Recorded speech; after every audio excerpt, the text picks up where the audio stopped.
Assalamu alaikum students. I am your teacher Mahwish. I am your Urdu and Islamic art teacher. How are you students? Hope you are all doing good. Students, last time हम लोगों ने जो chapter पढ़ा था वो हम लोगों ने हाफ़ पढ़ा था. आज हम लोग देखते हैं कि हम लोगों का जो चैप्टर रह चुका है आज हमने उसको कंप्लीट करना है. आइए हम अपने लेसन की तरफ चलते हैं. स्टूडेंट्स हमारा लेसन था रसालत पर ईमान और अताअत रसूल सल्लल्लाहु अलैहि वसल्लम. इसका हम लोगों ने यहाँ से तकरीबन यहाँ फरमाबरदारी की तक पढ़ लिया था. ठीक है, अब हम लोग जो है वो नेक्स्ट पढ़ेंगे. जितना हमारा लेसन रह चुका है आज हमने उसको कंप्लीट करना है. स्टूडेंट्स आए अपने लेसन की तरफ. आप सल्लल्लाहु अलैहि वसल्लम की ज़ात मुबारक हर इंसान के लिए अल्लाह ताला की भेजी हुई तालीमात का अमली नमूना है. ठीक है,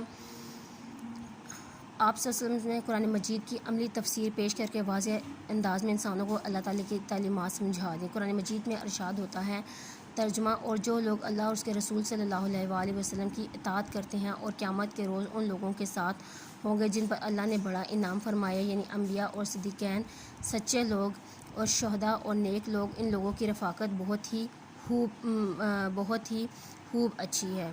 ठीक है, यानी कि उन्होंने फरमाया कि जो लोग अल्लाह और उसके रसूल पाक की अताअत करते हैं क़यामत के लोग वो उन लोगों के साथ होंगे और अल्लाह ताला उन पर अपना ये बहुत बड़ा इनाम देगा. यानी कि जो अम्बिया होंगे, यानी कि नबी होंगे, सिद्दीक़ीन जो यानी कि सच्चे लोग होंगे, जो शहीद होंगे, शुहदा होंगे, यानी उनके साथ उनकी दोस्ती होगी. रफ़ाकत का मतलब होगा दोस्ती, यानी कि दोस्ती होगी, यानी वो उनके बहुत ज़्यादा करीब होंगे और ये बहुत ही अच्छी बात है. ठीक है, अताअत रसूल सल्लल्लाहु अलैहि वसल्लम की बेहतरीन मिसालें हमें सहाबा कराम रज़ी अल्लाह तआला की ज़िंदगियों से मिलती हैं. सहाबा कराम रज़ी अल्लाह तआला अन्हा खाने पीने, उठने बैठने, चलने फिरने, इबादत करने, गर्ज़ हर मामले में हुआ उसका ताल्लुक़ दीन से या हो या दुनिया से रसूल पाक सल्लल्लाहु अलैहि वसल्लम की इत्बा करते और नबी पाक की अताअत को अपनी खुशनसीबी समझते थे. यानी कि सहाबा कराम जितने भी थे वो चाहे दीन से थे चाहे दुनिया से थे, मतलब जो भी अमल था वो खाने पीने, उठने बैठने, चलने फिरने, यानी वो हर मामले में रसूल पाक सल्लल्लाहु अलैहि वसल्लम की पैरवी करते थे. इत्बा का मतलब होता है पैरवी करना. ठीक है, वो यानी कि जो उन्होंने जिस तरह हुक्म दिया था, इस तरह खाओ, इस तरह पियो, इस तरह बैठो, इस तरह चलो फिरो, गुफ्तगू करो, ये करो वो करो, मतलब जो उन्होंने तालीमात दी थी, नमाज इस तरीके से पढ़ो, मतलब इस्लामी काम में भी ना उन्होंने बताए थे अहकामात को पूरा करो. उन्होंने हर तरीके से रसूल पाक सल्लल्लाहु अलैहि वसल्लम की इत्बा की थी, पैरवी की थी और नबी करीम सल्लल्लाहु अलैहि वसल्लम की इताअत को अपनी खुशनसीबी समझ, यानी वो अपने आप को इतना फ़ख्र समझते, इतना फ़ख्र करते थे, खुश नसीब समझते थे, क्योंकि वो जानते थे कि आप सल्लल्लाहु अलैहि वसल्लम की इत्बा में ही दुनिया की तमाम मुश्किलात और मुसाइब का हल मौजूद है.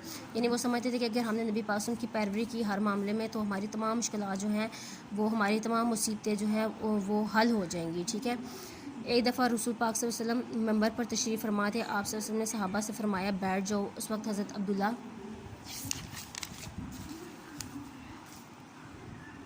बिन मसूद दरवाज़े के करीब पहुँचे थे. ठीक है, उन्होंने जो ही आप सल्लल्लाहु अलैहि वसल्लम का हुक्म सुना फ़ौरन वहीं बैठ गए. जब आप सल्लल्लाहु अलैहि वसल्लम ने उन्हें आगे आने के लिए कहा तब वो उठकर आगे. ऐसे बेशुमार मसाले सहाबा कराम के हवाले से मिलती हैं जो अताअत रसूल पाक सल्लल्लाहु अलैहि वसल्लम की अमली मिसाल है. देखिए बच्चों, ये भी कितनी अच्छी मिसाल है. हज़रत अब्दुल्ला बिन मसूद जो हैं वो रसूल पाक सल्लल्लाहु अलैहि वसल्लम दरवाज़े के करीब भी पहुँचे थे कि रसूल पाक ने उन्हें वहीं पे हुक्म दिया कि बैठ जाओ. वो दरवाज़े के बीच में बैठ गए थे. यानी कि वो इतनी ज़्यादा उनकी पैरवी करते थे, इतनी ज़्यादा उनसे मोहब्बत करते थे, उनकी किसी बात को नहीं टालते थे. सुन्नत नबी की अहमियत, सुन्नत नबी सल्लल्लाहु अलैहि वसल्लम की अहमियत, सुन्नत के मायने है तरीका रसूल सल्लल्लाहु अलैहि वसल्लम की हैं. रसूल सल्लल्लाहु अलैहि वसल्लम ने अल्लाह का पैगाम इंसानों तक पहुँचाया और फिर अपने अमल के ज़रिए उसकी मुकम्मल तशरीह भी पेश कर दी. आपने जो कुछ इरशाद फरमाया और करके दिखाया वो सुन्नत कहलाता है. यानी नबी पाक सल्लल्लाहु अलैहि वसल्लम ने जो बातें कहीं फिर उन पर अमल भी किया वो सुन्नत नबी कहलाता है. यानी देखिए जिस तरह हज़रत मोहम्मद सल्लल्लाहु अलैहि वसल्लम ने फरमाया पानी बैठ के पियो, पानी 3 सांसों में पियो, पानी पढ़ने से पहले बिस्मिल्लाहिर्रहमानिर्रहीम पढ़ो, औरतें जो है वो पानी सर ढाँप के जो है वो पिएँ. मतलब इस तरह की छोटी छोटी जो बातें हैं ना ये हमें सुन्नत से मिलती हैं. यानी हम इनको सुन्नत बोलेंगे क्योंकि नबी पाक सल्लल्लाहु अलैहि वसल्लम ने करके दिखाई हैं. जब वो रात को सोते थे तो वो अपना बिस्तर जो है वो झाड़ कर सोते थे. ठीक है, मतलब खाना खाते वक्त वो दरमियान में पानी पीते थे, या वो कहते हैं शुरू में पानी पियो, लास्ट में पानी नहीं पियो. मतलब इस तरह की छोटी छोटी बातें हमारे लिए सुन्नत हैं जो उन्होंने काम करके दिखाया है. आगे है अल्लाह ताला का फरमान है लक़द काना लकुम फ़ी रसूलिल्लाहि उस्वतुन हसनात.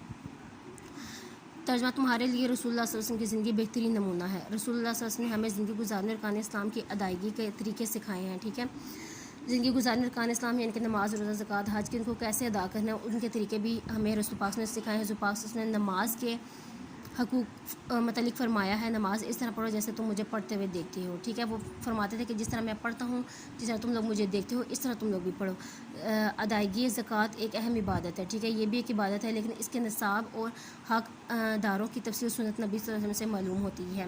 یعنی کہ سنت نبی صلی اللہ علیہ وسلم، یعنی کہ جس طرح نبی پاک نے فرمایا ہے، عمل کر کے دکھایا، اس سے ہمیں اس کا پتہ چلتا ہے کہ زکوٰۃ سے ہم کتنا نصاب ہے اور ہم لوگوں نے اس میں سے کتنا حصہ حقدار کو دینا ہے. روزہ کے متعلق تمام مسائل ہمیں رسول پاک صلی اللہ علیہ وسلم یہ سمجھائے، روزہ کے متعلق تمام مسائل ہمیں رسول اللہ صلی اللہ علیہ وسلم نے سمجھائے ہیں، ٹھیک ہے. روزہ کے متعلق بھی جتنے بھی مسائل ہیں وہ رسول پاک نے ہمیں سمجھا دیے ہیں. اسی طرح حج کے متعلق آپ نے خود ارشاد فرمایا کہ حج کے مناسک اور طریقے مجھ سے اچھی طرح سیکھ لو، ٹھیک ہے. غرض تمام ارکان اسلام کی ادائیگی کے سلسلے میں ہمیں مکمل رہنمائی سنت نبی صلی اللہ علیہ وسلم سے ہی ملتی ہے. نبی کریم صلی اللہ علیہ وسلم کی ذات انسانی زندگی کے ہر پہلو کی مکمل رہنمائی کرتی ہے، ٹھیک ہے. یعنی کہ آپ سے ان کی ذات ایسی ہے نا کہ ہماری زندگی کا ہر پہلو جو ہے ہمیں اس سے مکمل رہنمائی ملتی ہے. مطلب آپ نے جو جو کام کیے، جو جو کر کے دکھایا، جو جو باتیں ارشاد فرمائیں، اس طرح صحابہ کرام رضی اللہ عنہ نے آپ سے جو کچھ سنا اور کرتے دیکھا دوسرے لوگوں تک پہنچایا، ٹھیک ہے، تاکہ لوگ اچھی زندگی گزارنے کے طریقے سیکھنے. کوئی بھی شخص چاہے وہ جس مقام پر ہو اس وقت سے مکمل رہنمائی حاصل کر سکتا ہے. صحابہ کرام صلی اللہ علیہ وسلم سے جو کچھ سنا اور کر کے دکھایا دوسرے لوگوں تک پہنچایا تاکہ لوگ اچھی زندگی گزاریں، ٹھیک ہے. ان کا یہی کام تھا تاکہ کوئی بھی شخص جو ہے وہ جس مقام پر اس وقت سے مکمل رہنمائی حاصل. اسوہ حسنہ جو ہوتا ہے نبی پاک کی بتائی ہوئی باتیں، ٹھیک ہے. حاکم ہو یا محکوم، جرنیل ہو یا سپاہی، امیر ہو یا غریب، استاد ہو یا طالب علم، سنت نبی سے اس کو مکمل رہنمائی فراہم ہوتی ہے، ٹھیک ہے. سنت نبی یعنی کہ جو رسول پاک نے جو باتیں کی ہیں، ارشاد فرمائی ہیں اور کر کے دکھائی ہیں.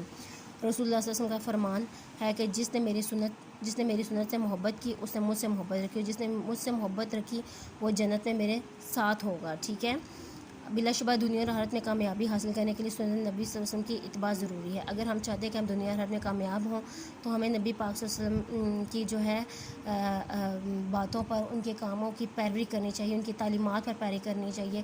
جو کچھ انہوں نے کیا، کر کے دکھایا، جن باتوں کا حکم دیا ان کی اتباع کرنی چاہیے، ان کی پیروی کرنی چاہیے، ہمارے لیے ضروری ہے، ٹھیک ہے. اسٹوڈنٹس آج کا ہمارا ٹاپک اتنا ہی تھا. ہمارا لیکچر یہیں پر ختم ہوتا ہے. اسٹوڈنٹس ہوپس ہو کہ آپ لوگوں کو سمجھ آ گیا ہوگا.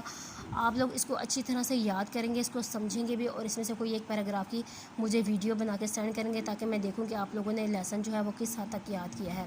باقی اس کی جو ایکسرسائز ہے وہ ہم لوگ انشاءاللہ نیکسٹ ڈیز میں کریں گے. Thank you so much students. اللہ حافظ.